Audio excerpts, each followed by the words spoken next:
All right, everybody. I believe we should be live here. Dodgers Dogs, part of the Dodgers Daily Network. My name is Austin Brebaker. I will be your host tonight. Casey is off doing fishing or whatever he does on Monday nights, taking the day off. Actually, it was really cool today. You got to another one of these minor league player interviews that got released today. Hung-Il Choi, his interview got released. Somebody that I've had the opportunity to be able to watch for multiple different seasons and see his growth and development in this system. Really talented prospect that is going to be eligible for the Rule 5 draft. So I highly recommend you go check out the player interview from today, the player highlight. We will be having more of those. Casey has been interviewing a lot of different people within this organization, seemingly every single day. It's been really cool. We've had Cam Day, we've had Cameron Decker, we've had Patrick Copen, who was with the Loons last year, Hung-Il Choi, and we're going to have a lot of more great players coming up. Jacob Metter is going to be coming up pretty soon. Keep your eye out for those. That is actually as much fun as these live streams are, which we will have a ton of fun tonight. I think that's some of my favorite stuff that we do here on Dodgers Dogs, part of the Dodgers Daily Network. But that does not lessen the significance, lessen the fun that we are going to have tonight here on Dodgers Dogs, part of the Dodgers Daily Network. More continued offseason coverage for your Dodgers team, which won the World Series in 2024. And now we're trying to figure out, how do we make this team even better? How do we make this into a dynasty rather than just a one-off World Series championship? And with the talent that is in this organization and with their resources that they had, that they continue to have, they have the opportunity to do something special. And it is my privilege to be here, to be with you guys, to be communicating with you guys about different ways to be able to make that happen. So thank you guys for tuning in. Thank you guys for those of you who are joining us currently. Gregory, thank you very much for joining us. Daniel Berry Sports Highlights, sup back to you. And Chris Fawbord, good evening, and good evening to you, and good evening to the rest of the Dodgers Dogs. So tonight, I want to start off with a little bit more of a continued coverage to a topic that we had discussed on Friday. So actually, it was super fun. So Friday, I was actually helping my brother move about an hour or so north from here. He'd been doing a lot of different traveling for his work, ended up moving up to that part of the area. So I was working with that, and then immediately rolled over into the show that we had Friday, which Friday's show was the Rule 5 draft preview show. Now, the Rule 5 draft is not happening immediately. That's still going to happen during the winter meetings coming up. I don't remember the exact dates, but sometime towards the beginning of December. That'll be happening then. But the deadline for the Dodgers, in order to protect players within their system from being drafted in the Rule 5 draft, is coming up really shortly. In fact, it is, I believe, 6 p.m. Eastern, so 3 o'clock Central tomorrow. The Dodgers are going to have to make a decision as far as which players they're going to want to protect. And so what we're going to do, we're just do a little bit of an overview. I'll be able to answer some of your guys' questions a little bit related to that. I'll also show you and go into a little bit more detail about one particular player that I'm really high on and think that there's a very serious conversation of the Dodgers needing to protect him, and we'll go through the details, and I'll actually show you a little bit of some of the resources that I use and go show you some of the ways that I do conduct some of my research. So we'll go through all of those different steps and pieces. Rule 5 draft. It is important because you need to continue to have players come up through your system and players fill up your roster who have the ability to come up and down throughout the season, and to also make sure that you are keeping some of the talented players that you have in this system. There's a reason why the Dodgers are going to very seriously consider many players that are within their system, even though they're pushing to win a World Series championship. Through the course of a 162-game season, as every single one of us saw, there's a lot of things that happen throughout the season, to say the least. There are a lot of injuries that occur. If you can establish a 13-man infield, but then what happens when Mookie Betts and Max Muncy go down? How do you fill in those holes, plug in those holes? One of the ways that you're going to be able to do that is with guys that you have on your 40-man roster that could be called up and sent down at any given notice. Part of the reason, and this is another complicating factor, especially when we're talking about topics like who should the Dodgers target in the bullpen pieces.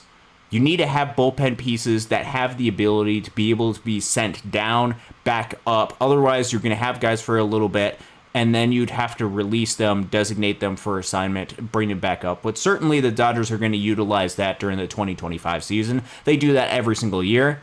You can't exclusively rely on that, though. You also need some of these younger type players who have the ability to go up and down and also have a plan for them to be able to get necessary innings to further their development. It's a lot of a balance that they have.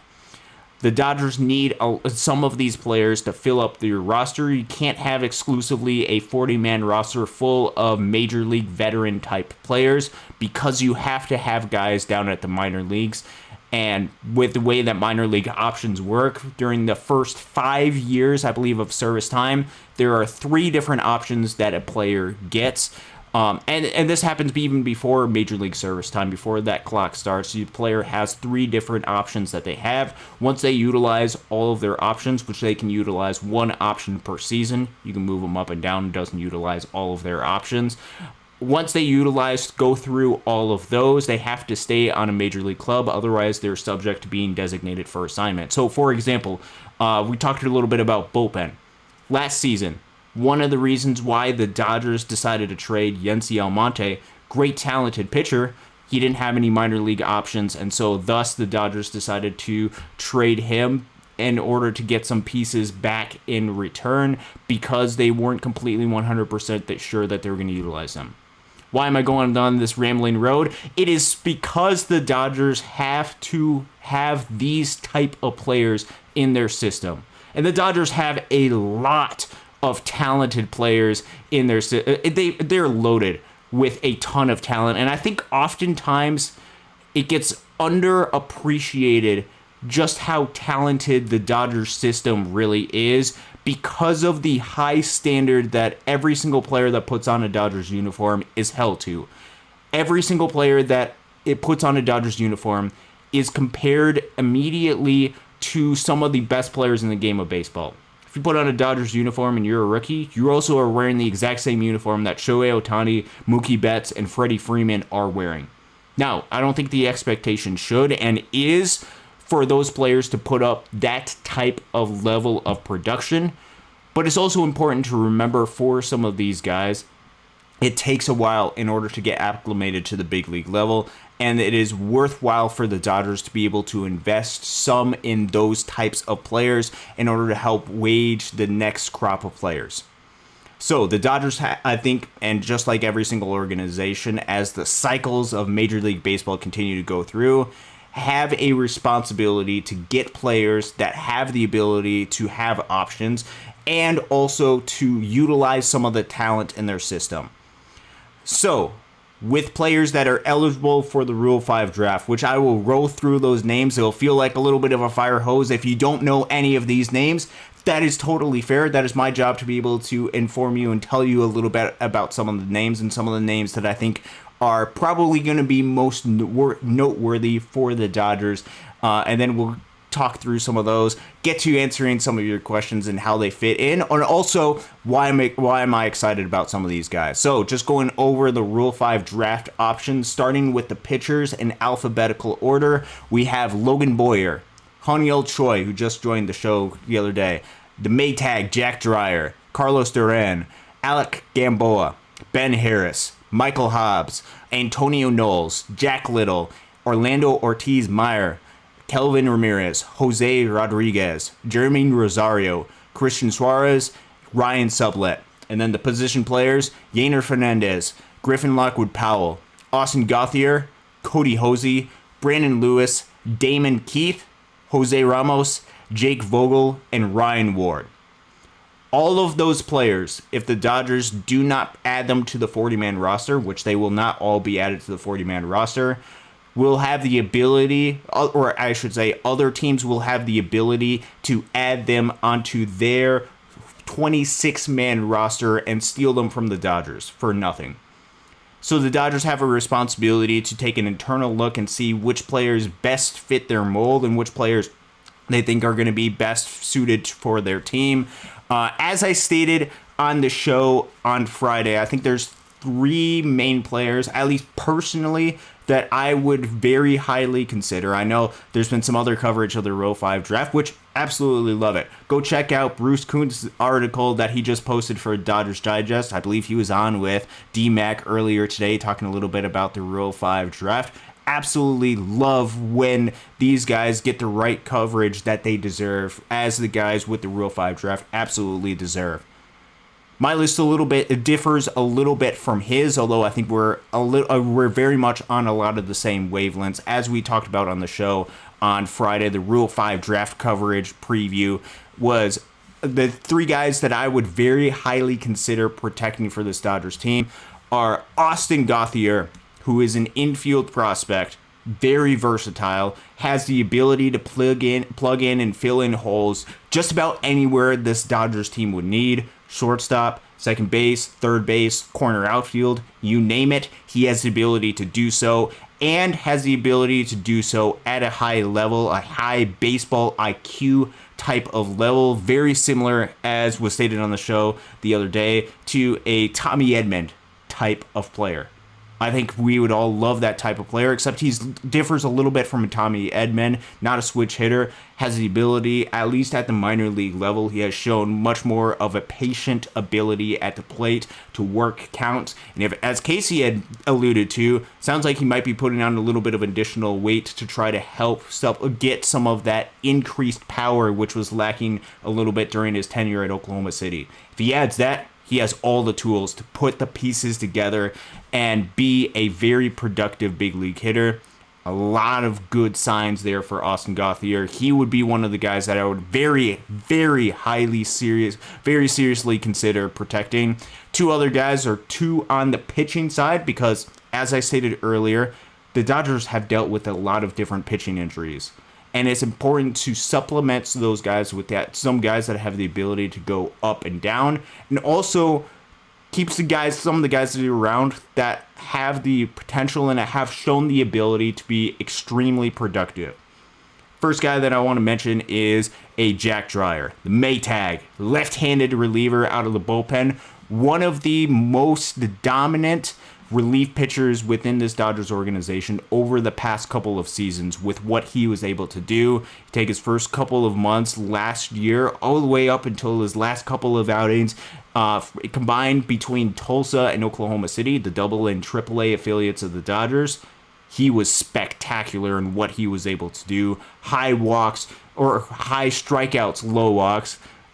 It was just unbelievable. He's intelligent. He's got a lot of tools to be able to work with for a left-handed relief option that you would have the ability to, as there's injuries that occur throughout the season, call him up when needed, send him back down. If you have a lot of your guys that are healthy, there's going to be a lot of attrition, and especially if you rely on veteran relievers that have a lot of hacks on their arms, you need some of those fresh arms that can go up there and get the job done. And what better to do that with a dominant left-handed reliever that has dominated every single place that he's gone at the minor league level.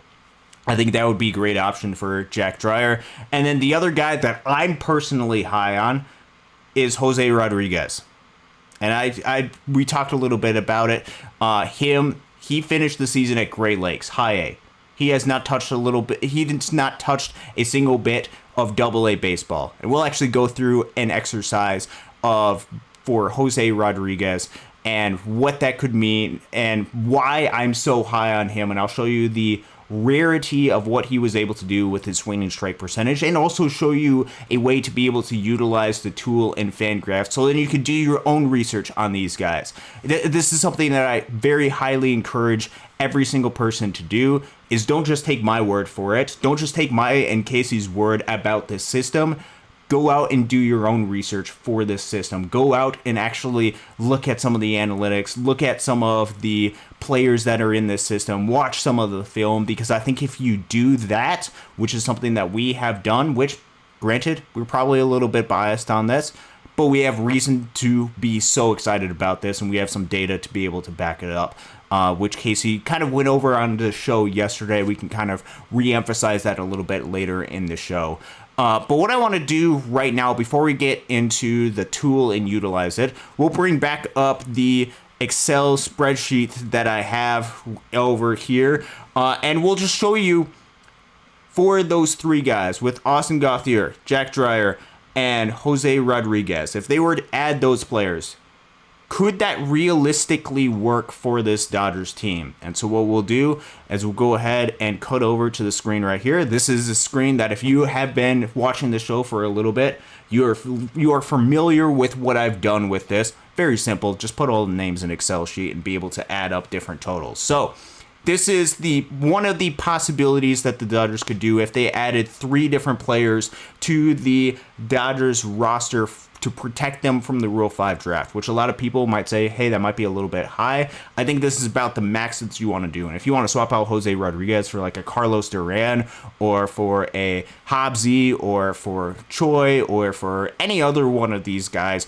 you could absolutely do that and make that work. So this is the math. Currently, the Dodgers have 37 players on their active roster, which if you look at the overall roster, which is on this sheet right here, these are the 37 players that are currently on their active roster. Now, I have decided, and this is what this sheet is for right here, there's 3 different players that I've identified right now that I could see the Dodgers realistically, given the way their roster has been constructed, move on from. Zach Logue doesn't have any minor league options. And then with Hunter Fiducia and Gavin Lux, I think the consequence of some of the moves or some of the decisions that the Dodgers have made have alluded to both of them not being on the roster during the next season. Hunter Fiducia, as a result or consequence of Austin Barnes bringing him back, does not really have a realistic role to get to the jump to the big league level, and especially with Dalton Rushing being so close, I think they would prioritize his opportunities over Hunter Fiducia's. So for Hunter Fiducia, who is still a very talented player, for his sake, the Dodgers should find a way to move on from him, ideally in a trade type of scenario. Similarly with a Gavin Lux, I think it is very, very likely that the Dodgers are likely to move a Mookie Betts to a second base position. It's already been reported that the Dodgers are moving Mookie Betts back to the infield. I don't think it's going to be shortstop. I think it's going to be second base. I could be wrong in that assumption, and we could all be wrong, but I think everybody can kind of feel the writing on the wall, and especially with Gavin Lux, who right now is a second base only position player. You could try to move him around, but the Dodgers have done that in the past and it hasn't worked. I think it's just about time, though, for a Gavin Lux, given the situation of where this roster is at, to move on from him. So that's 3 players the Dodgers can move on from. What could the Dodgers do and realistically add in order to make this roster full while also being able to protect some of these guys from the Rule 5 draft? Let's look at the players on the roster. So what I've done is added 40 different players onto the current roster, while also identified 3 different players that the Dodgers could add during spring training. So the players that I've added: Jack Dreyer, Jose Rodriguez, Austin Gauthier. As I stated earlier, you can swap that out for any 3 of these names. Those are just the names that I am highest on at the current moment, given some of the footage that I've watched and given some of the just some of the abilities that they have that I think really complement this Dodgers teams well. Those are the 3 names that they have right here. This also gives you the ability, which I think is, I've grown more and more during the offseason accustomed to the Dodgers needing to get a player like a Teoscar Hernandez in the outfield. I think most people would probably agree that that is a very good importance for this Dodgers team to add a type of player like him. It also allows them ability to get a shortstop, whether you like that to be Ha-Sung Kim or whether you want it to be a Willy Adames or somebody like that, to help supplement the infield. And can you imagine a Tommy Edman, Ha-Sung Kim, and Austin Gauthier on this roster? Talk about positional versatility and some of their abilities that they have. Woo! Woo! That gets me excited, and I think that would be very exciting for the Dodgers. And that's not talking about a Kike Hernandez or a Chris Taylor who would be able to move around quite a bit as well. I think that actually is pretty important when you don't have the designated hitter first base spot open. I think and especially with Teoscar Hernandez, you need one of the corner outfield spots. You need guys that can move around and be versatile like that. So this adding 3 guys still allows you to get a Teoscar Hernandez, still allows you to get a Ha-Sung Kim, still allows you to get a starting pitching option that's on free agency. I put Walker Buehler. Where I'm at right now is I think the Dodgers are probably likely to get a Roki Sasaki. I don't have any inside information. I think I'm just assuming things that everybody else is. And I think following that, I think you would probably expect them to get one more starting pitcher. So whether that is Walker Buehler, whether that is they go out and get a Corbin Burns or a Blake Snell or a Max Fried, or go out and make a trade for a Garrett Crochet, or go out and get another starting pitcher, you could still have one of those guys be on this roster. And then during spring training, which we keep emphasizing this, and it's important, and reason why I'm re-emphasizing this, there's new people to the show. You have several players that are on your roster right now that currently are likely to miss most of, if not all of, 2025. These players are currently on the 40-man roster for the Dodgers. They can be removed from that, still remain in the organization, and be added onto the 60-day injured list after spring training starts. So for players like a Clayton Kershaw, his option was not picked up. I think it is almost a guarantee, assuming that Clayton Kershaw is healthy, that he will come back to the Dodgers. And I think one of the ways that they can best utilize and build up this roster if he's added during spring training. Legacy type of player could be added then. Same thing with a Kike Hernandez. If you wanted to bring back a Kike Hernandez for what he's done during the postseason, you could probably convince to sign him during spring training. I think that could be an option for this Dodgers team. And then with Hiroki Sasaki, because it doesn't meet the age limit to sign a contract like a Yoshinobu Yamamoto, I believe you could get him. I think you have to get him with international free agent money, which means you don't have to immediately add him to your 40-man roster.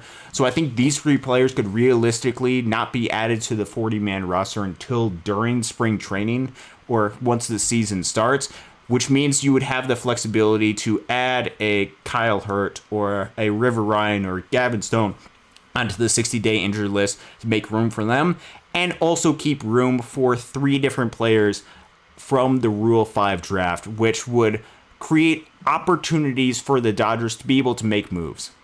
And I think this is something that's important. Now, there could be some other names that you could identify or say, hey, I want to also add a relief option, so I don't want to add an additional player from the Rule 5 draft. I think that is totally fair and realistic, especially with the news of Brusdar Graterol going to miss at least half of the 2025 season. Wish him nothing but the best. Wish him that he will be able to get healthy, and grateful that he was able to help us during the run to the World Series.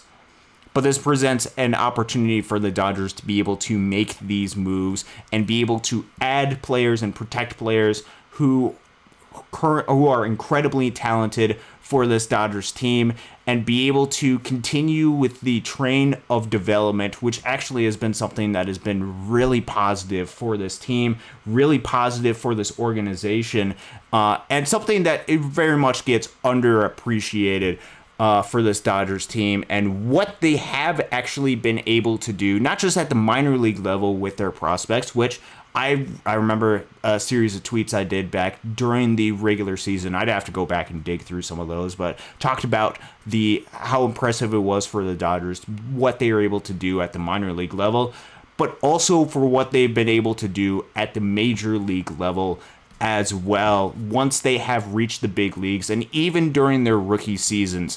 I think this is something that it's something that I did a little bit of research on over the weekend. I know Casey had read through some of that. I'll just go ahead and read through some of that just one more time, just because I think it's important, and I want to reemphasize this because I think it often gets taken a little bit out of context. Dodgers rookies are struggling a little bit. Well, you have to compare those guys to rookies of the exact same. You got to compare them to other rookies as well. I don't think it's a complete apples to apples comparison to compare a rookie to a veteran of 5, 6, 7 years who had been into the big leagues for quite a while. It takes time for them to be able to grow and develop into those type of players and make the adjustments at the big league level. But if you are patient with that process, you get a player that's cost controllable. And you look at some of the most valuable players in Major League Baseball, there's some really good, talented young players. So what we'll talk about, and keep in mind, this is with the Dodgers being great during this stretch, with a decade of postseason runs, a decade of high payroll, a decade of low draft picks. Even during that, we'll go through this list one more time because I want to re-emphasize this. Again, this was read during the show yesterday. Since 2015, and this is looking exclusively at Dodgers rookie hitters. Since 2015, the Dodgers have given the 6th fewest plate appearances to rookie hitters. They have given 7,158 plate appearances to a rookie hitter during the past 10 years of baseball, since the beginning of the Andrew Friedman era. During that time, or just go ahead and state, league average is about 2,000 more plate appearances. So about 9,000 or so plate appearances between 2015 and 2024 is the league average for number of plate appearances a team will give rookie hitters. Despite this, Dodgers rookie hitters during their rookie season, which I haven't done any research about, second years, following years, so on and so forth. Despite this, Dodgers rookie hitters have put up the second highest WRC plus of 103, meaning their rookie hitters during that span are 3% above league average. That's the second highest WRC plus in all of Major League Baseball. And they put up the third highest WAR, position player WAR, during that stretch, which I believe is about 30.1 WAR during that time span, 2015 to 2024, of just rookie hitters. Why do I go ahead and bring that? Just because it goes to show you that the Dodgers do have the ability to develop rookie hitters. And no, it's not just 2015 to 2024. It's not just the old stretch. It also is of recent seasons as well. So I went back to 2022, last 3 seasons, give us a little bit of a sample size. Dodgers have the 4th fewest plate appearances, which means they're giving less and less plate appearances to these rookie hitters with 1,547. League average is about 1,500 more. So league average is about double what the Dodgers are giving the rookie hitters. Despite that, rookie hitters are still putting up the 6th highest WRC plus of 99. They're about league average hitters, which if you compare that to other rookie hitters, that's really good. It's not just the position player side, it's also the pitching side as well. So about Dodgers pitchers, since 2015, Dodgers were 19th in baseball in rookies inning pitched. So the Dodgers rookies had 2,812 innings pitched since 2015. During that time span from 2015 to 2024, only counting Dodgers rookie pitchers, Dodgers are first in ERA, 3.87. First in FIP, 4.00. First in XFIP, expected FIP, 4.04. First in Sierra, another ERA estimate, 3.94. First in strikeout minus walk percentage, that was at 15.2%. And they were second in WAR with 29.1. And I believe only second because they didn't get as many innings pitched. Remember, part of WAR is determined by the number of innings and the opportunities that you get in order to play. Let's look again. Since 2022, Dodgers are 14th in baseball in rookies inning pitched. About league average. I think a large part of that has to do with a lot of different pitching injuries that have occurred for the Dodgers the past couple of seasons. Also, there's been some incredibly talented Dodgers rookie pitchers that have come up recently. They are 7th in ERA, 4.11. 7th in FIP, 4.11. 6th in expected FIP, 4.13. 5th in strikeout minus walk percentage, 15%, and 1st in baseball in WAR since 2022. This goes to show you that this, at least with what I was able to pull out like that, which I encourage you, continue to dig into this numbers and continue to find different ways of alternative approaches to the Dodgers approach. There is a lot of success with what the Dodgers have been able to do in their system. And even though it can be frustrating at times, especially with the Dodgers, and they played a lot of different position players out of position, like Andy Pages, I believe, should be a corner outfielder. And I believe he should be the Dodgers' starting right fielder during the next season. I think he has earned that, and I think the Dodgers would be wise to give him the opportunity to be able to establish and prove himself at the big league level with that in mind. It also goes to show you that the Dodgers haven't always put the most trust into the guys in their system, yet I think there is a realistic and good case to be made for them to be able to do so. So now what I want to do is I want to turn the page before we get back into the comment section, before we talk a little bit of free agents. Yes, I know we're going through a lot of information. I'm throwing a fire hose of data at you tonight, which I appreciate you guys tuning in. I want to just we'll show you the resource that I used to get that, and then that will lead us into the player that I'm intrigued about what the Dodgers could do if they decide to protect him, Jose Rodriguez. And we'll show you just how rare his season was during the previous season. One of the tools I utilize quite a bit, which I'm sure most of you guys, big baseball fans, big baseball minds, should be familiar with, is Fangraphs. Now, this is what I was able to do to get some of the statistics that I had. So I wanted to look at multiple seasons of rookie hitters for the Dodgers and look at some of their stats. So you can see rookie hitters during the time span: 106 for the Yankees, 103 for the Dodgers. They're second in baseball in WRC plus, backing up some of the numbers that I had. You can also sort it by different WAR metrics as well. I apologize for my computer, might be a little bit slow during some of this process.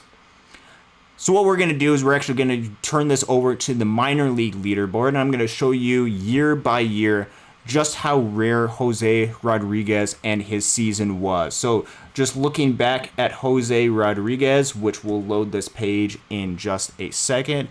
That is the wrong Jose Rodriguez. Give me just a second to be able to load up the right Jose Rodriguez for everybody. Let's see. I believe this should be it right here. Perfect. All right, so Jose Rodriguez, part of the Dodger system right here. You can look at his numbers that he had. He spent more time in Great Lakes than he did in Rancho. 56 innings in Great Lakes, 34 and 2/3 in Rancho. You can see the ERAs that he had right here. I won't pay attention too much to this 5.19 ERA that he had in Rancho because all of the underlying data, which seemed to bear out in his time at Great Lakes, seems to suggest that he was a far better pitcher than what some of the outcome numbers were that he had. And even just looking down here, which you can scroll down and see some of the strikeout percentage to walk percentage, which I actually prefer that to strikeouts per 9 or walks per 9. Strikeout percentage looks at the number of strikeouts per plate appearance or walks per plate appearances. Strikeouts per 9 just looks at it per the number of innings pitched that you had, or puts it in 9 innings, which can be a little bit deceiving because if you're giving up, let's take a very extreme example. If you're giving up 10 runs a game, but you're striking out 2 batters an inning, I don't think that's very reflective of the type of pitcher that you are, because you're still giving up 10 runs a game, even though your strike Ks per 9 would be 18 per 9. I don't think that's an indication of just how good of a pitcher you are. Whereas opposed to strikeout percentage, you won't be able to mask that under strikeout percentage because it's the number of strikeouts divided by the number of plate appearances that you have. Just a little bit of a technicality. You can see with his strikeout percentage and his walk percentage, both incredibly high. Strikeout minus walk percentage is one of these statistics that I would definitely look at if I were you in evaluating different baseball players. It's one of the more predictive stats, and especially for pitchers when trying to predict how good they're going to be in the game of baseball. So that is definitely a tool that I would very highly look into. This is Fangraphs, but one of the main reasons that I want to highlight Jose Rodriguez has to do with his swinging strike percentage. I've talked about this quite a bit. His swinging strike percentage last year was 19.5%, meaning 19.5% of the pitches that he threw resulted in a swing and miss. Not the number of swings resulted in swing and miss, number of pitches that he threw resulted in swing and miss. And it wasn't just that he was a late inning reliever. I think oftentimes we equate swing and miss, and we'll cut it back to me, and then we'll get this loaded up in just a second. I think oftentimes we equate swing and miss with those high leverage late inning relievers. Guys like Edgardo Henriquez, who can come out and throw 100 at the mound. Guys like a Blake Trinan, or some of these late inning guys that Michael Kopech, that throw gas, that are insane at what they're able to do, move the ball around incredibly well. For Jose Rodriguez, what is so rare about him is he's not exactly like that. He is a piggybacked starter to being a long relief type of option. Now, when I'm talking about different guys that I think could fit well, that I think the Dodgers could protect, is I'm looking at this roster and thinking about different areas that they could need to address. For Jose Rodriguez, I think you could fill the void because the Dodgers are likely to implement a six-man rotation, give Shohei Ohtani, Yoshinobu Yamamoto, and hopefully Hiroki Sasaki additional rest. Same thing with the Tyler Glass now. You're going to need guys that have length out of your bullpen. And what better to have not just length, but guys that have the swing and miss ability. So what I wanted to do is I wanted to see just how rare it is for a player to have the swing and miss ability at the minor league level, because we're trying to predict results. We're looking at players that are not established. We're looking at players that will have the ability to have options on your team. So I just wanted to see how rare that is for a player. We're going to set, and we'll go ahead and cut back over to Fangraphs right here. There will be a lot of ads, so just ignore the ads. I don't pay for Fangraphs, although I probably should pay for Fangraphs. Support them a little bit. I do a lot of work on their website and stuff, so shout out to Fangraphs. Let's look at some of the pitchers. So this is a tool that you can find in, I believe, the leaders category. You can go to any one of these minor league leaders. What I do is I go ahead, select one of those, change the minor league affiliate to just all the minor league affiliates.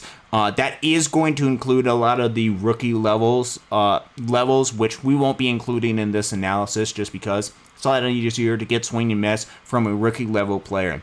So what we're going to use is we're just going to look at two different categories. We're going to look at set a minimum plate appearances / innings pitched. We're going to set that at 70. 70, what that's going to allow us to do is it's going to provide us with the people that get some of the more length out of the bullpen. Now, not every minor league player is going to get enough innings to be able to prove and establish himself. In fact, most minor league, or a lot of minor league players, I shouldn't say most, it's more like a lot of minor league players don't have the ability to pitch in bulk like this. But there are those players that do have the ability to, and I'm looking specifically at those type of players. And then what we're going to do, we're going to set the swinging strike percentage at 19%. Jose Rodriguez had 19.5. We'll just set that at 19%. And we will go through season by season for the past 7 or so seasons, and we'll see just how many players there are just to see how rare of a performance this is. So we go through the season 2024. Last season, there were 2 players in minor league baseball who did this. Jose Rodriguez and Travis, and I don't know how to pronounce all of these names, so I apologize for that. Travis Sikora, who's in the single A affiliate for the Washington Nationals.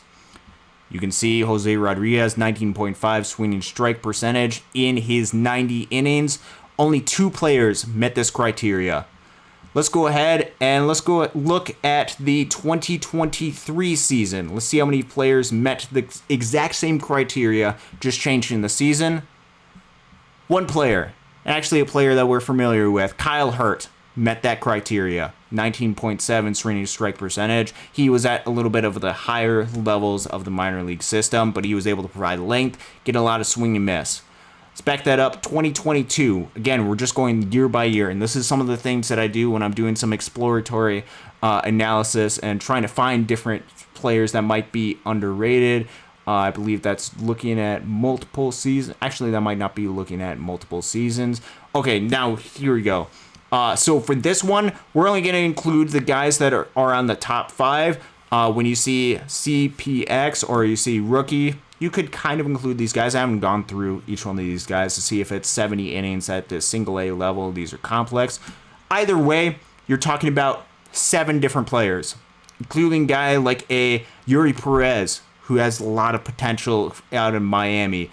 Let's see, some of these other guys, Prelander Barroa, I believe, is out in Chicago pitching pretty well for them. Again, very limited list of what you have of different types of players. 2021, let's look at 2021 to see who was part of this in 2021. Let's see.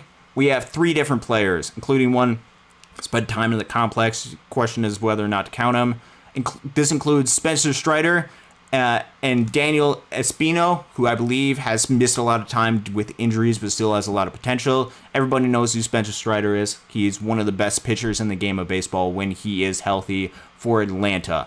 Again, you're talking about a very minute handful of players that are able to do this. Go back to 2019. Again, small, minor, little bit of players that are part of this, including Connor Brogdon, who was just removed from the Dodgers 40-man roster, and a Bailey Ober. Let's look at 2018. See if there's anybody in 2018. Just guys that were part of rookie ball. I wouldn't include them because it's a lot easier to get swing and miss at the rookie ball level. How about 2017? See if there are any players during 2017. I believe that's still over multiple years. Sometimes you got to finagle with Fangraphs as well. A lot of players at the rookie level. Maybe 2 players that you could count right here. And then 2016, which I believe is the last consistent year as far as getting swing and strike percentage divided by number of innings. There could be really no guys that you count. So what that's showing you, one, is a tool that you guys can use to be able to go and evaluate just how rare some of these things are. It also it does show you just how rare of a swing and miss ability Jose Rodriguez had last season during his time at the minor league level with the quantity of innings that he has. And it's not every single guy on that list is a big league player, but there's some still really solid, really talented players on that list. This is not to say that Jose Rodriguez will be that type of player, but if you don't add him to your 40-man roster, you are of very serious risk losing a type of player like that, because I know other organizations can see those numbers, see the numbers that I am publicly seeing on a tool like Fangraphs to see how much swing and miss that he was generating at the quantity that he was, with the ability to provide length that the Dodgers are desperately going to need throughout the course of running their 6-man rotation, which, if the expectation is that's going to be needed for Ohtani and Yamamoto, is going to be something that the Dodgers are going to be needing. With Jose Rodriguez, I would anticipate him starting the season at AA, and we've seen some guys skyrocket through the system from AA. Justin Robleski, perfect example. Gavin Stone moved up fairly quick from AA all the way up to the big leagues. You've seen this from a lot of different guys. He is a lot closer than people realized and is a very intriguing option that some people, but not a lot of people, are talking about Jose Rodriguez within this Dodgers system. Dodgers are going to have to make a decision by 6 o'clock Eastern, 3 o'clock Pacific tomorrow as far as whether they want to protect him, whether they want to protect Austin Gauthier, Jack Dreyer. Another noteworthy case that we talked a lot about on the show that absolutely deserves consideration is Ryan Ward, with what he is doing for USA Baseball right now and the power that he has provided. Guys like Cody Hosey, Griffin Lockwood Powell, Yainer Fernandez, Michael Hobbs, Antonio Knowles, Jack Little, Logan Boyer, all of these guys.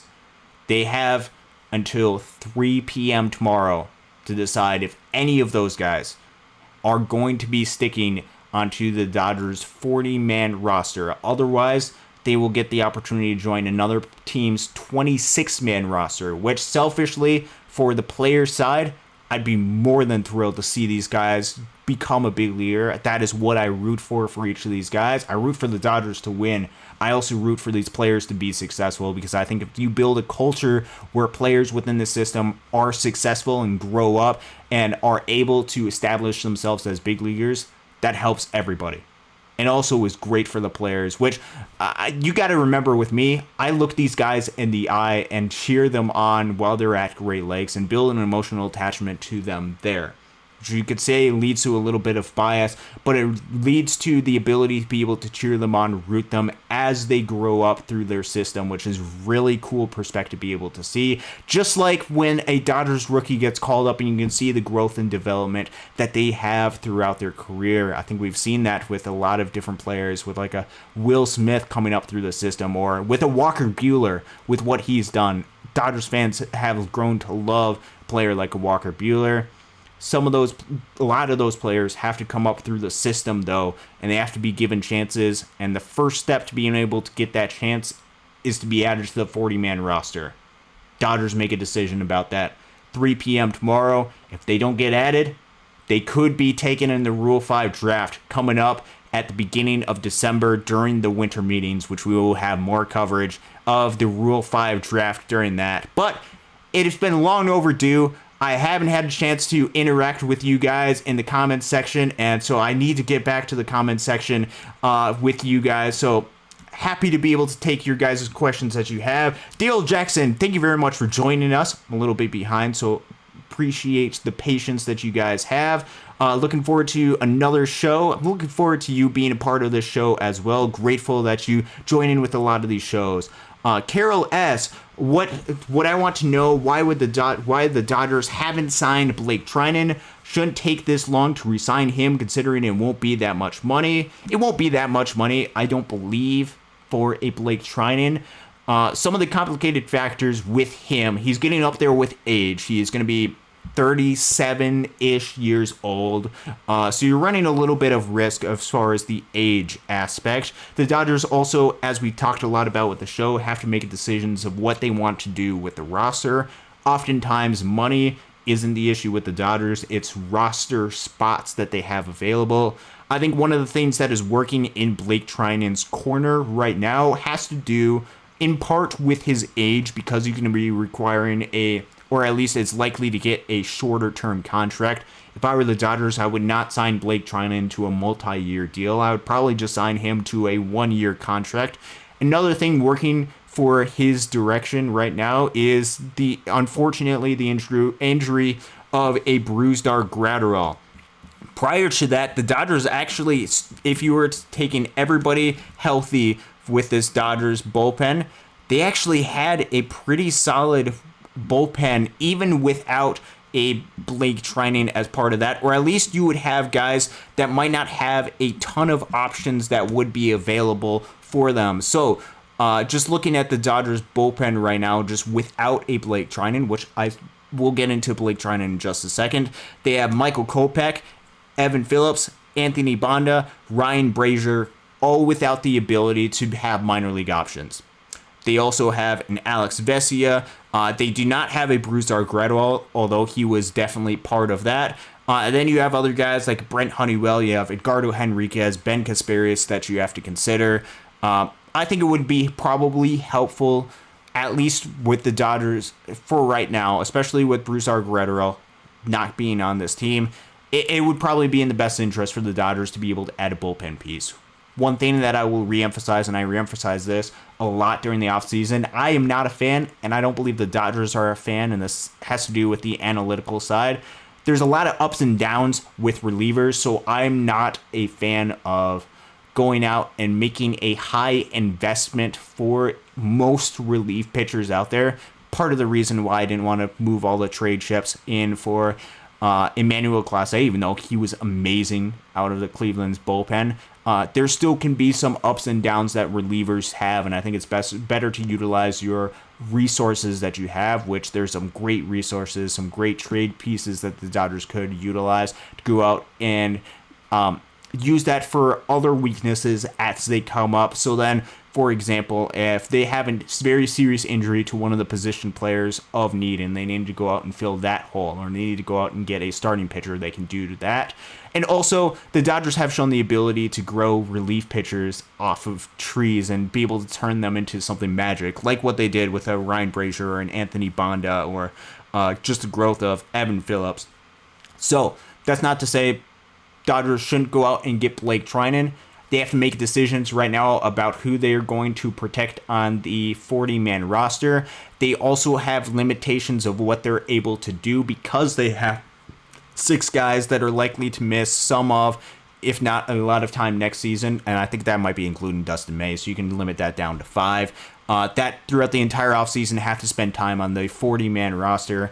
That's another complication to keep in mind. Won't cost a ton of money for the Dodgers, I don't believe, to re-sign a Blake Treinen. I think they could probably work out a solid 1-year deal for him if he wants to come back.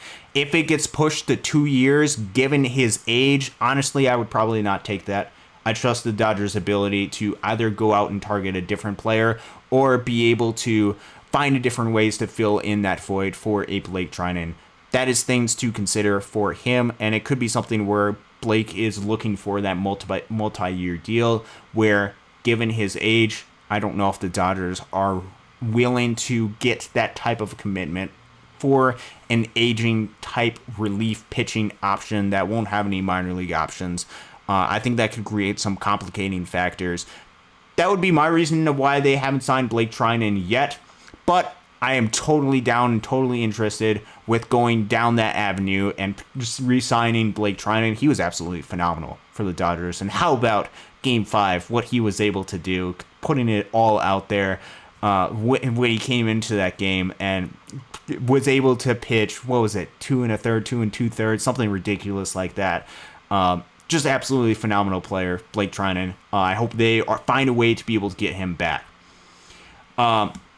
Hopefully I was able to explain a little bit what the Rule 5 draft was. Gregory, if you are just tuning in, the reason why been talking about that quite a bit is a way to prevent organizations from hoarding talent within their system.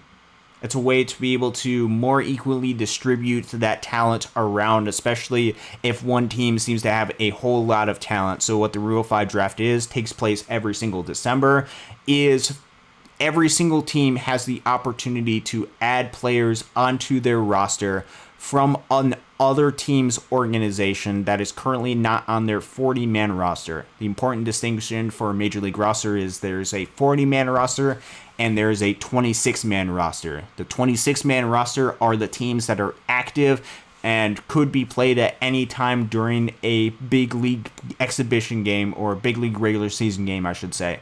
The 40-man roster includes 14 extra players that are part of the Dodgers that are protected by the Dodgers and their entire system. So they get the 26 players that can be on their team, that can be on their major league club. They also have 14 additional guys that they can call up and down, have them be part of their team, whether they're injured or whether they're down in Oklahoma City or Tulsa or Great Lakes or wherever, and still be part of their organization, and another team can't steal any of those guys unless it's through some type of trade. What the Rule 5 draft allows is for players that fall outside of those boundaries, players that are not part of the Major League Club's 40-man roster. A team, once a player has reached a certain level of experience at the minor league level, if they have not been added to a Major League Club's 40-man roster, like Ryan Ward or like an Austin Gauthier, another team has the ability to select those players to be part of their 26-man roster, meaning their Major League roster, and then they have to stay on their Major League roster through the entirety of the following season. So, it is a really big commitment for another team. But if you're a team like Oakland or a team like Miami or Colorado or just teams that have struggled quite a bit, it is a way to get additional talent, even if you're not expecting to win, to be able to steal other talent from other organizations that you might have identified something that they might not be taking advantage of, or another organization might not give total playing time and ability to go out there and perform. So like Ryan Ward, who I think has the ability to hit with power at the big league level and do it pretty consistently. I don't think the Dodgers have shown a ton of willingness, or at least have the ability right now to have a ton of room in the corner outfield spots, especially if they want to give one of those spots to Andy Pages and one of those spots to Teoscar Hernandez. If that is the plan, there's not a lot of playing time that is realistically there for a player like that. So the Dodgers could add him to the 40-man roster, or another organization could have the ability to select him and have Ryan Ward, instead of staying in Oklahoma City for the rest of his career, which I think is the worst case scenario for him, would give him the opportunity to prove himself for that other team's club and be able to play on their team for the entirety of the next season at the major league level. It's actually a really cool opportunity for a lot of these minor league guys, which, if you talk about this Dodgers team, they give a lot of priority to some of these veteran type players because they're talented players. It also creates a little bit of a logjam at the minor league level, so this is one of their ways to be able to go out and prove themselves at that level. That's what the Rule 5 draft is. That's why it's important. It is incredibly important to not just the Dodgers as an organization, but to the lives and to the legacies and to the future of many players within this system, because the Rule 5 draft is often a lifeline to either join the big league club that they are a part of by being added to a 40-man roster, or even more of a lifeline to be taken by another organization and given a chance to be on the big league club for them. Really cool opportunity. Casey and I love talking about it. It leans heavily into the minor league aspect of the game. Now, it's not just the major league Rule 5 draft. There's also a AAA portion of the Rule 5 draft, which is where Carson Taylor became a Philadelphia Philly last year. Those rules are a lot more complicated. I don't have as much insight. I know there's a roster, AAA roster, similar to a major league roster that a team has to protect. However, finding those players that are part of that roster, a lot more difficult to find than the major league roster. So I don't have all the details on that, but we will be sure to talk about that if and when some of those players from the Dodgers organization move to other clubs, like what happened to Carson Taylor, catching prospect last season when he went over to the Philadelphia Phillies, which shout out to him. Super nice guy, friend to the show. BC, Craig Osterberg, thank you very much for joining us tonight. Craig Osterberg, Dodgers haven't developed a superstar talent like Kershaw in a long time. It is very difficult to find and develop superstar level talent, especially when you are not drafting near the top of the level. I think Clayton Kershaw was the 6th, 7th, 8th overall pick, something like that. During his draft year, very much a high draft pick, which that doesn't mean that every single high draft pick is going to be the superstars, or all the superstars are going to be the high draft picks, but you have a higher chance to be able to get a superstar level player like that. And as we talked about before, the playing time, the opportunities that they are given is far less than other organizations. Since 2015, 6th fewest plate appearances, 22, 4th fewest when talking about their rookie seasons. And then with the pitching side, I think a lot of that just comes with a necessity in order to do so. It's one of the... There's beauty that comes with having the winning ways that the Dodgers have had, but the ability to develop guys, especially with the superstar level players that the Dodgers target and sign, prohibits some of your ability to be able to develop these guys at the big league level. I'd like to see them do a little bit more of both. Obviously get the superstar level players, but invest more time at the minor league level and be able to develop those guys more so you can help turn those guys into really skilled type prospects. There also has been some really good seasons for some of the Dodgers rookie players that they had. coming forward. So continuing go forward, right here. There's some talk a little bit about some of the Dodgers rookie position player or position players that they have developed. I still think if you look at the script, we talked through some of the numbers of what they were able to do. Corey Seager is another one that counts. Michael Busch was completely developed in the system. He's done really well. James Outman had one of the better center field seasons during his rookie season. I still think Andy Pages is going to do some really good work with his ability to come up and being able to prove himself. Will Smith obviously came through the system. You're not going to have every single year guys that are going to be fully entrenched and developed, but I think the system with what the Dodgers have been able to do in comparison to other organizations stands on its own with what he's able to do. Matt Kramer, thank you very much for joining us. Dreyer is a must. Mate tag Jack Dreyer. Austin Gauthier, a righty bat with a great eye, could be a future steady infielder. They're both MLB ready. They will get picked up if we don't protect. I think there's probably a good chance with both of them, if the Dodgers do not protect them, that another big league club is going to, at very least, very highly consider them, if not take them, and probably would take them. There's only about 10 to 15 players that get taken in the Rule 5 draft, so it's not a lot. You're talking about very marginal type stuff. But for the Dodgers, they're risking losing some of these guys. 2 years ago, they lost 3 players from their system in the Rule 5 draft, and Ryan Noda, Jose Hernandez, and a Gus Varland. Talented players. Ryan Noda went out and during his 2023 season had a really good season with Oakland. There is definitely ways that they can utilize or lose some of the talent that they have in this system. Those 2 players would, I think, be great for the Dodgers, and I think help fill in and help maximize some of the margins that the Dodgers have. Dodgers have a lot of superstar type players. Some part about building the roster, building this to being a winning club, is to do all of the little things right. I think that's part of the reason, a main part of the reason why the Dodgers won the World Series in 2024 is the Dodgers did the small and little things right, and the Yankees did not. You can do a lot of different breakdown analysis. That is one of the main reasons why the Dodgers were able to succeed. And I don't think it's just that aspect. I think it is organizational wide and roster building wide why you must take the small little things, the marginal moves, make a world of difference, which is exactly what we saw during the 2024 trade deadline. They didn't go out and get the superstar player. They got the player that made the marginal type move that made a massive impact and provided them with the edge to add that on top to the superstar level of players that they already had.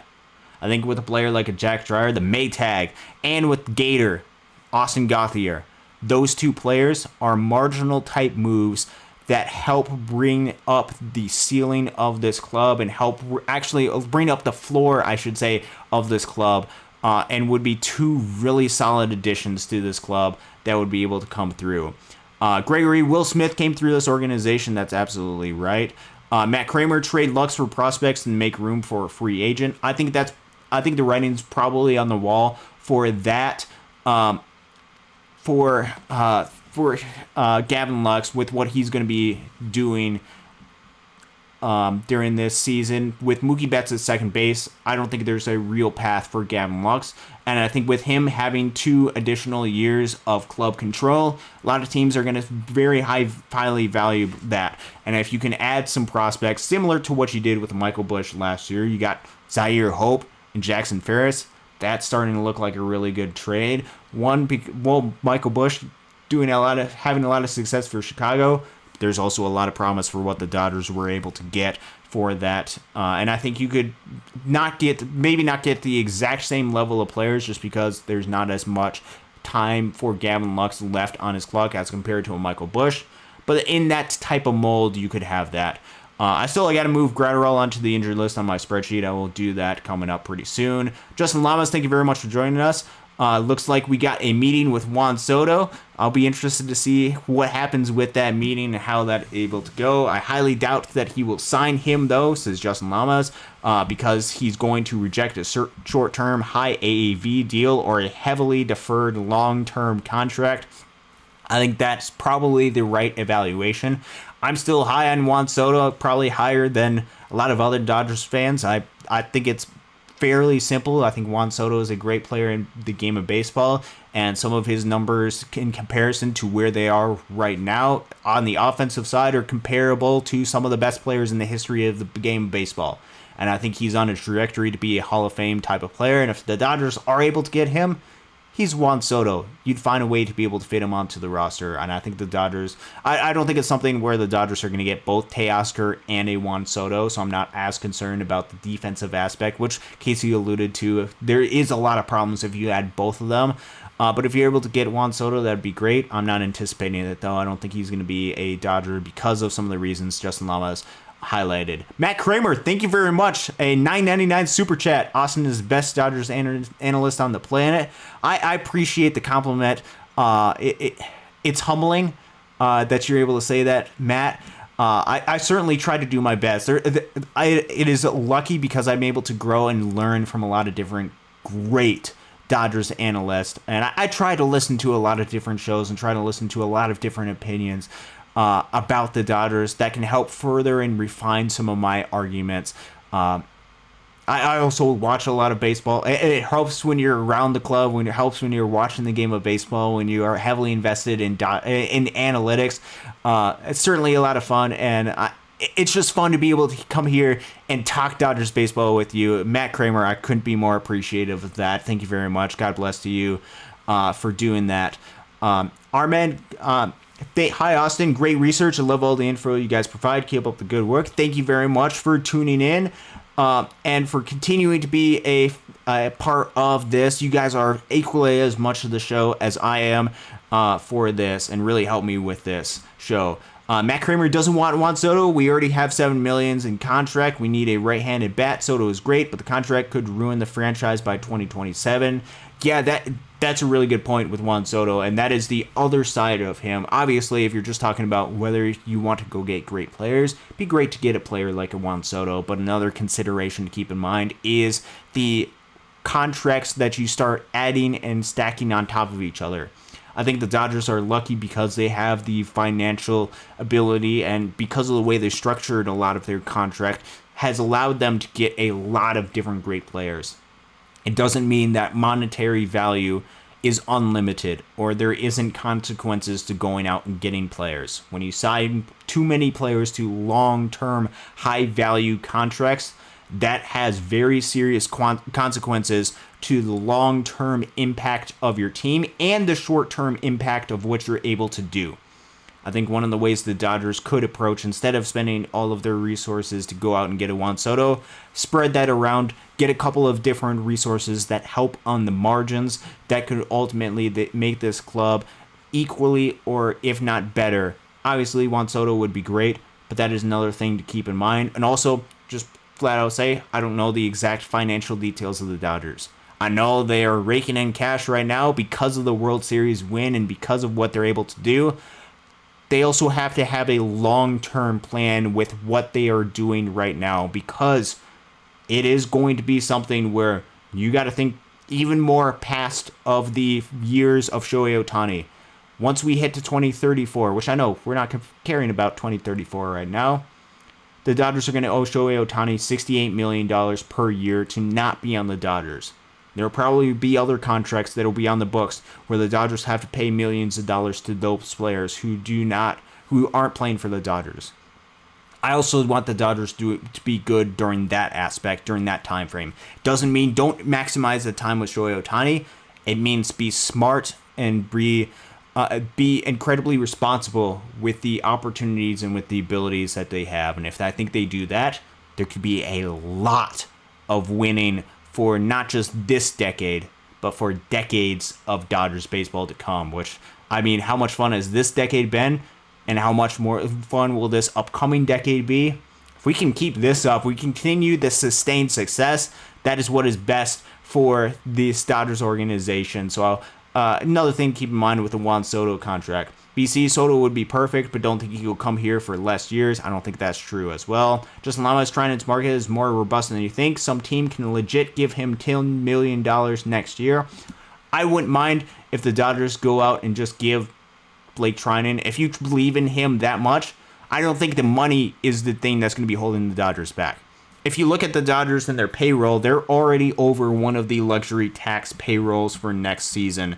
They're going to be, especially if they want to go out and get a Teoscar Hernandez, and if they want to go out and get an additional starting pitcher, not just with Roki Sasaki and stuff, I'm pretty sure the writing is on the wall. They're going to be over even the highest luxury tax, more than likely.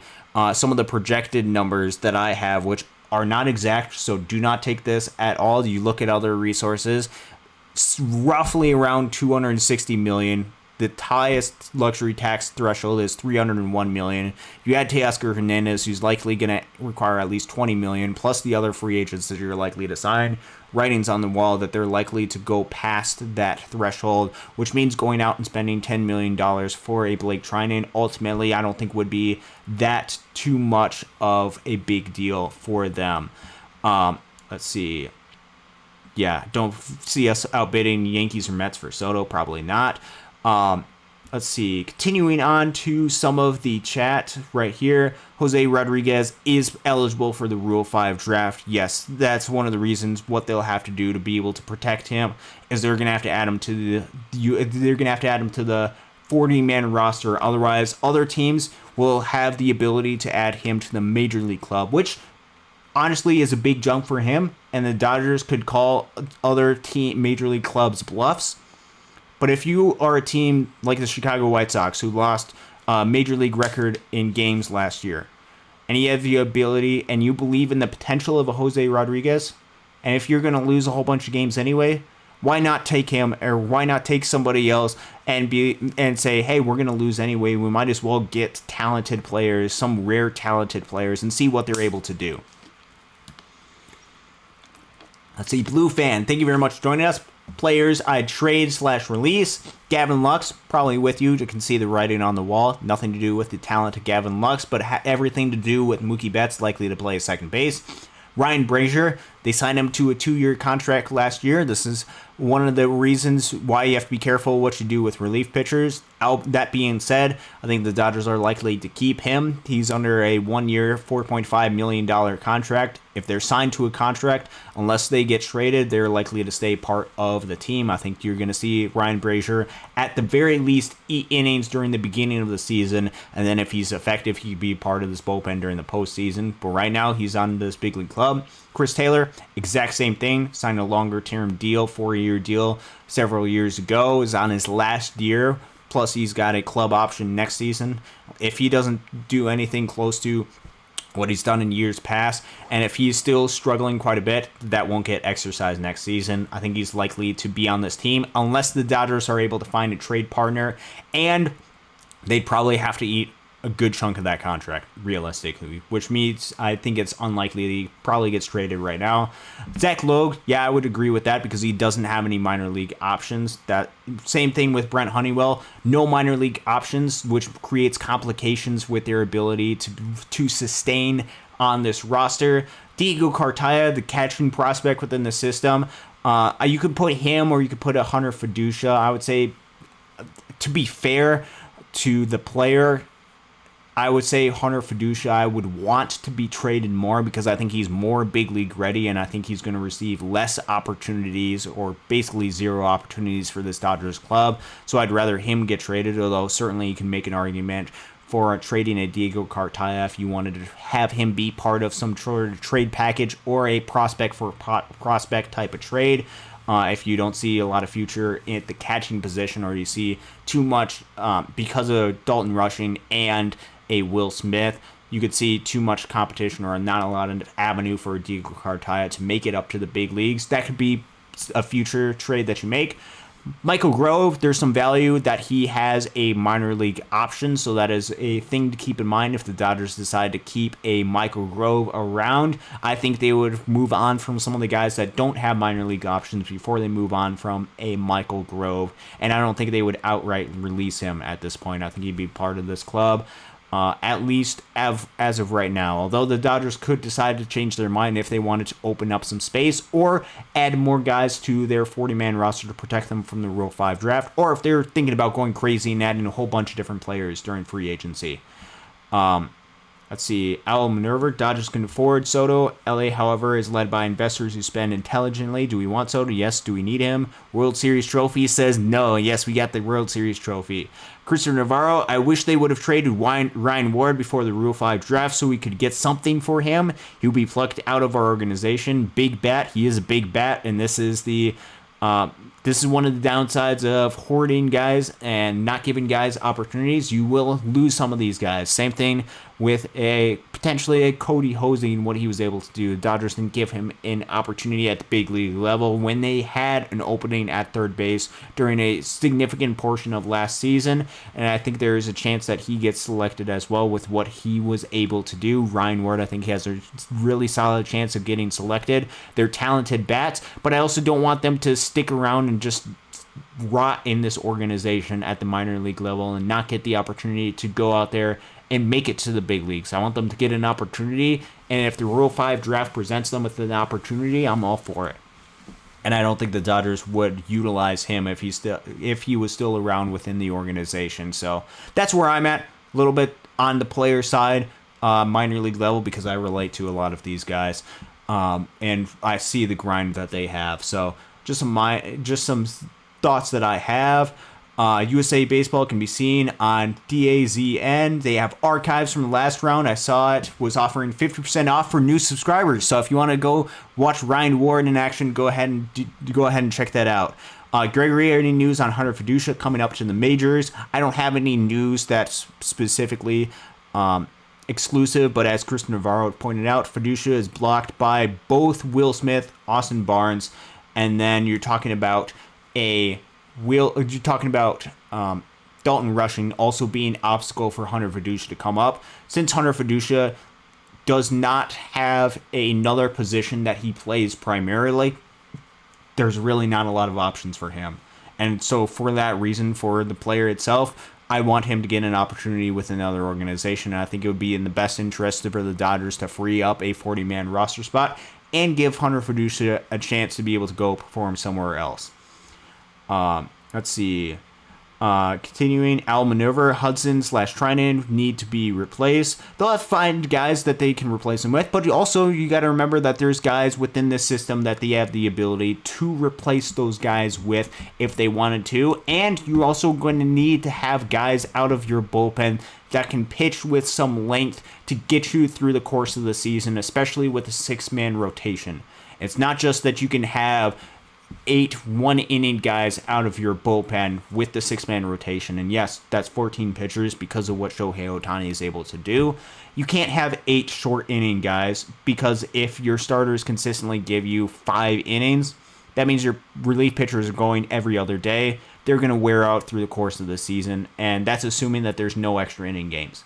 You need 1 to 2 guys that are going to be able to provide you with a little bit of length out of the bullpen, which could be some of the moves that they target or some of the moves that they don't make, is to be with that in mind, understanding that they need to get a little bit of length of those guys. Also, if they're expecting a Dustin May to come back, which I hope that he's healthy, because when he's healthy, he's great. If they have him out of the bullpen, he could be one of the answers that you have out of the bullpen. But still, I think the Dodgers are looking for different ways to add relief options. What I would say is don't immediately freak out if the Dodgers don't make a move for the relief options. They have a history of being able to find guys and being able to plug them into unique situations and have them be successful relief arms. So trust the Dodgers process with that. DJ Jesse, thank you very much for joining us. Trade Lux, Outman, Cartaya, Fiducia, release Taylor. Dodgers picking up pitchers, let the projects begin. Yes, they just started and signed a minor league deal to relief pitchers today or yesterday. I haven't done a lot of research into them, so I won't talk too much about that. As far as the trade Lux, Outman, Cartaya, Fiducia, release Taylor, I'm not on the trade Outman quite yet, although I could see that potentially being a possibility. With him and Cartaya, I'm not there quite yet. Lux, Fiducia, because of the opportunities, limited opportunities, I'm there with you. Release Taylor, I don't think the Dodgers are going to do that, so I'm not going to spend too much time with that. With the reason why it's Gavin Lux and thinking about trading him exclusively has to do with opportunity. If Mookie Betts at second base, where are you going to play Gavin Lux? And I don't think he's just going to sit on the bench for in case Mookie Betts gets hurt or they need Mookie Betts to go back to the outfield. I don't think that's going to be utilizing his skill sets. I think you can trade him and then potentially find somebody who fits this team a little bit better. Matt Kramer, Dodgers have more MLB-ready players in farm system. That's why they are more susceptible to Rule 5 damage. It also is a consequence of having a lot of major league talent at the big league club that are established type players. It means that you're more susceptible to losing guys in the Rule 5 draft. Where as opposed to some rebuilding teams, they might place a higher emphasis on protecting those guys, whereas the Dodgers are putting a higher emphasis on trying to find the guys that give them the best opportunity to win now. They have to keep both in mind, though. Win now, and also protect the guys that are going to help you win in the future. Or win now. Jack Dreyer can come up and help the Dodgers team win now. Same thing with an Austin Gothier. But all this keep in mind. A lot of different things to keep in mind. DJ Jesse, Mookie moving to second base doesn't leave a spot for Lux. Absolutely, that's what we've talked about. History Man, thank you for joining us. I know the front office and ownership will do what's best for this team. They've won 2 World Series titles so far and likely win many more in the future, especially in the next 10 to 12 years. Future is absolutely bright for this Dodgers organization. Really happy with what they have done and what they are going to do. BC, repeat or bust? Let's go. Let's go win a World Series title. That is another one. That's absolutely what each one of us is looking for. Let's see. Continuing. Mike Boyer, Roki Sasaki is the best move, in my opinion. I'd be very highly and absolutely on board with the Roki Sasaki bringing him to the Dodgers. It's not going to cost you much besides international free agent money, and the Dodgers have set aside money in order to make this happen. They will do whatever they can to make a Roki Sasaki signing happen. And if it works out and he's as good as everybody says, it is the steal of the offseason would be a Roki Sasaki, which would be just amazing to have him be part of this club and would just add furthermore to this to what we have. Let's see, History Man, they got to do as much as they can in the next 10 years, but make sure they do things to where the following 10 years will be good. Also, absolutely agree. DJ Jesse, re-sign Teoscar right field. Pages could play left and have Ryan Ward. That could be an option that the Dodgers have. I would flip it around. I would have Teoscar in left, Pages in right field, just because of Pages' arm and his ability that he has. Teoscar played a lot in left field last year. I think if you're looking at Teoscar and Pages, which one would be the better defender and had better upside in a right field? I think that would probably be right now in Andy Pages, and where I'd want him to develop and be better at. So that's why I'd have Andy Pages in right field, just swapping it around. Ryan Ward, you could have a possibility of doing a platoon Wardo Pages in the outfield, but I don't know if the Dodgers want to make Andy Pages exclusively a platoon player right now. I think they want to see him more as an everyday player, like what they did through a good majority of the season last year, and have him play every single day. They had him play every single day out of position. I think if they play him in his second season as he gets more comfortable at the big league level in a position where he feels comfortable with, I think he's going to have the ability to be able to do some really good things next season. Let's see. Blue Fans Perk says Michael Grove is out of options. I believe he still has one more minor league option.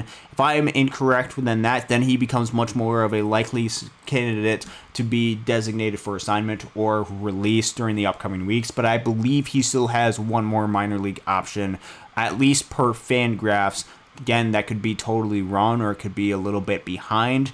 But I believe he has one more option if I'm not mistaken. Again, please correct me if I'm wrong at that. Yes, DJ Jesse Hosey is subject to the Rule 5 draft. Dalton needs to be brought to back up Smith. Smith needs to get his rest. Barnes for coach. Barnes, they already re-signed Barnes to a 1-year contract. That was already part of an important decision that the Dodgers made. And similarly, they brought back a Miguel Rojas because both of them had club options. Whether you like it or not, Austin Barnes is going to be the backup catcher of this club. Miguel Rojas is going to be one of those backup infielders that's going to be part of this club. 2 veteran-type players that mean that you're not putting any sort of development, any sort of focus on a Hunter Fiducia, which is why I think it's important for the Dodgers to be able to do it right by him and be able to trade him or find a way to get him to another club. With a Dalton Rushing, I think he's incredibly talented, and I cannot wait for a Dodgers fan to get a glimpse of Dalton Rushing. When they signed Austin Barnes, it's Will Smith and Austin Barnes right now. I don't think they have to immediately bring up Dalton Rushing to the big leagues, especially if they want to work more on adding positional versatility to Dalton Rushing, making sure he gets additional at-bats at the AAA level and getting comfortable at a different position, not at the major league level, but at the minor league level, which I know Dodgers fans get frustrated when the young players come up. They play in a different position than what they had at the minor league level, and when they don't immediately perform right away at a different position, it's, this is the end of the world for this player. Instead, let him develop, let him take some time to be able to learn that position and get somewhat comfortable at the position at the minor league level to where they can, once they get to the big leagues, not put all of their emphasis or a lot of their emphasis on learning that new position, but rather adjusting to major league pitching and adjusting to the major league level. I think that would do right to Dalton Rushing and help him in his development best coming up. But it is certainly exciting with what he's going to be able to provide, and I cannot wait for what he's going to do for this club. I think you guys are going to be incredibly impressed with the talent that is Dalton Rushing, just like what I've seen him do at the minor league level going forward. Craig Osterberg, how about Dustin May? His role, if he's healthy, I would imagine him being a relief pitch option. I just think with the amount of injuries, with the amount of time that he's missed, stretching him out to be a starter, when, especially because the Dodgers, I don't believe, have to, especially if they're going to bring back Roki Sasaki, and if they're going to bring in another starting pitcher, which I think is likely the scenario, is Roki Sasaki +1. That would be Roki Sasaki plus a Walker Buehler, or Roki Sasaki plus a Corbin Burns, or whoever you want. I think it's likely to add 2 different starting pitchers. That gives you a lot of depth, especially, then that's not even counting a lot of the young guys, or Tony Gonsolin, or Clayton Kershaw. So that's not even counting Clayton Kershaw be part of that. Let's say that the Dodgers add Clayton Kershaw as well to that mix, and Walker Buehler and Roki Sasaki. To add to those 3 names, you would also have Glasnow, you would have Yamamoto, and you'd have Ohtani. And that gives no innings, or at least not taking into account innings for Landon Knack or Ben Kasparius or Justin Robleski or any one of these young arms, or even a Tony Gonsolin to come up and be able to be part of this club. So the Dodgers, I think, are going to add those type of players. So with a Dustin May, I don't think you have to force him to be a starting pitcher. I think you can utilize him out of the bullpen and figure out whatever it takes to get his arm, which is special, onto the mound. However that looks, and even if it's very limited innings, I'm down to see whatever the Dodgers are creative and what they can do with that. Let's see. Continuing on right now, King Yellowman, thank you very much for joining us.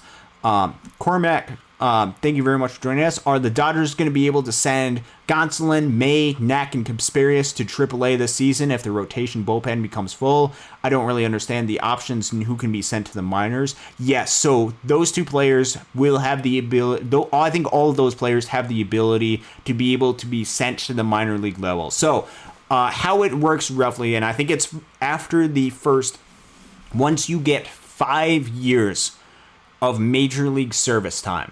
So once you've been in the big leagues for 5 full seasons, you have the ability to not be sent down.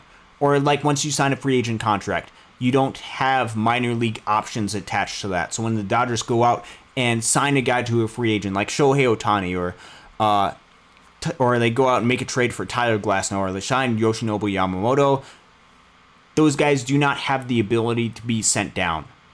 However, if they are younger guys, whether they traded for a younger type player or whether they have a prospect that has come up and been part of this big league club, they have 3 minor league options, which start as soon as they get sent down to the minor leagues once they are on the 40-man roster.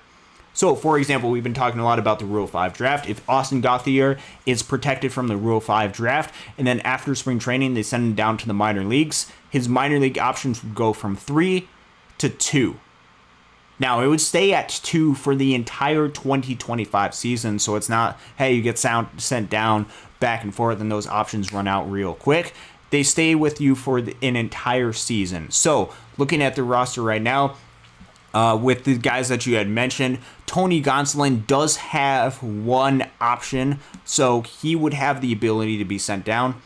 Dustin May, actually, I need to correct this. Dustin May does not have any minor league options because he's been around in the big leagues for long enough. But a player, some of the other names that you had mentioned, like a Landon Knack and a Ben Kasperius, because they were just added to the roster last season, Landon Knack has 2 club options, so if they send him down to the minor leagues next season, it will be down to 1. Ben Kasperius, he was added late. He still has all 3 club options, so if they send him down, which is likely at some point next season, he will be down to 2. But those guys have options similar. Justin Robleski, Nick Frasso has minor league options. Edgardo Henriquez has all 3 minor league options. Those minor league options are incredibly useful for a club because it allows you to have movement on your roster up and down and be able to make a lot of different choices for that. Let's see. And then continuing, I understand some of these players will start the season in the majors, and I'm wondering what happens if there is not enough space for all of them in the big leagues. Yeah, they could start the season down in Oklahoma City, and then as the Dodgers need them to come up to the big leagues, or as injuries occur, they can go ahead and move them up. Or if the Dodgers really believe in these guys, they could prioritize them and give them actual big league innings. I think with each one of those guys that I've mentioned, the Ben Kasperius, with a Edgardo Henriquez, with a Landon Knack, Justin Robleski, I think that it would be in the best interest for the Dodgers to map out a certain number of innings that they're going to let those guys pitch at the big league level. I don't care when that happens. I don't care if it's a little bit more infrequent. But they need to say, hey, we need to make sure that Justin Robleski, for his development and make sure that he comes up and actually is growing at the big league level and is not just facing AAA pitching the entire season. We want him to come up and we want to give him 40 to 50 innings at the big league level, or whatever amount of innings that you want to set as a target for each one of these young guys. I think if they do that, and they help bring those guys up back and forth because of the maneuverability that they have, the Dodgers are going to be able to sustain and get through an entire 162-game season, which we've seen is a very much a battle for this Dodgers team with what they've been able to do. DJ Jesse, so if Mookie Betts is going back to second base and Teoscar is better fit and left, who's going to be our mystery right fielder? Soto? I think it's going to be Andy Pages. Andy Pages is going to be the right fielder. What I would do, and this is something that I talked a little bit about on this show, I'm a fan of bringing in, I know he probably won't be ready to start the season, but I'm a fan of bringing in a Ha-Sung Kim. I think that provides a lot of maneuverability and allows you to be able to play a Tommy Edman in center field. But until then, if you bring back a Kike Hernandez, you could have him playing in center field with Tommy Edman at shortstop, Miguel Rojas at shortstop, Tommy Edman in center field. I think Andy Pages deserves to have regular plate appearances at the big league level to see what he's able to do. You could have him be in a platoon situation. I don't think it works out with the roster right now, but eventually, if you want to see if James Outman still has the ability to, with what he was able to showcase during his rookie season when he was one of the top 5 center fielders by WAR in the game of baseball during that season, If you want to see if he comes back to that type of form or has anything left, you could utilize him there. If Teoscar comes back, though, I would anticipate Andy Pages being the right fielder for this club. And honestly, I would be very happy if the Dodgers did that.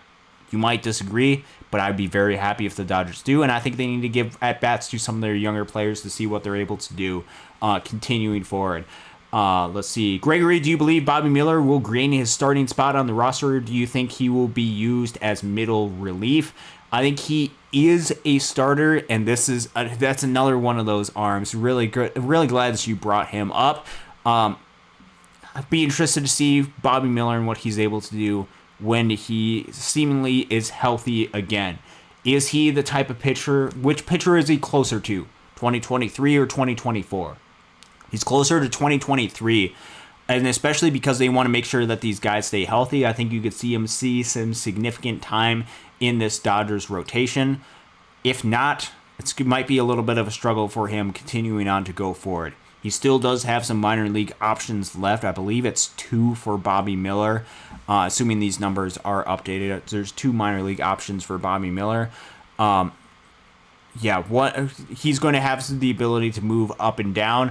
If he has the ability to do so going forward, they could really utilize him. Blue Fan says Grove has used options in 2022, 2023, and 2024, so he has used all 3 options. If that's the case, and Fangraphs hasn't updated their minor league options portion, then I will rely on you with that. If that is the case, which I'll assume that you are accurate in that information, then he would have utilized all of his minor league options, in which case he becomes much more likely for the Dodgers to move on for him in that case. Kristen Bavaro, thank you very much for the super chat, $10 super chat. I really appreciate it, man. Make your free agent choices to fill out the starting rotation. Buehler, Fried, Snell, Burns, Kershaw, Flaherty, and Kershaw. Hopefully Sasaki is a given. Great show, Austin. Oh, man. That is a really good question. As far as the Dodgers' rotation of what they've done, so what I'm gonna do, it is the assumption that the Dodgers are gonna sign Sasaki, and the assumption that Clayton Kershaw is gonna come back. Let's just make those 2 assumptions right off the bat, because I think both of those there is a higher than 50% chance, or you can split it at whatever percent chance. There's a higher likelihood that those 2 things are going to happen. So then it comes down to one additional pitcher. Who do you want? Buehler, Fried, Snell, Burns, Flaherty, etc. from the Crochet, etc. from the rest of the starting pitchers. As far as the guy who would be the best bet as far as providing innings and being a really good starting pitcher, that probably would be a Corbin Burns. Not 100% sold on that. There's also a lot of upside in both a Max Fried and a Blake Snell on the left-handed side. If I had to take a guess, though, and this is exclusively a guess of what the Dodgers would do, are likely to do, I would say they're more likely to bring back a Walker Buehler than sign any of those other guys, especially if they get Sasaki, and assuming that they get Kershaw back. That would be my scenario, although I wouldn't give Walker Buehler a long-term type of contract with that. That might be one of the upsides of getting Walker Buehler, is not only the postseason Walker Buehler, is you also get the shorter-term contract, even though that came with last season some struggling on in the regular season side. I don't think the Dodgers care, though, because you got postseason Walker Buehler, and postseason Walker Buehler, you can't replace a postseason Walker Buehler like what he was able to do. I probably wouldn't choose Jack Flaherty. I'm grateful for what he was able to do, but that was a career year for him, and I don't think giving him a long-term contract would be necessarily smart.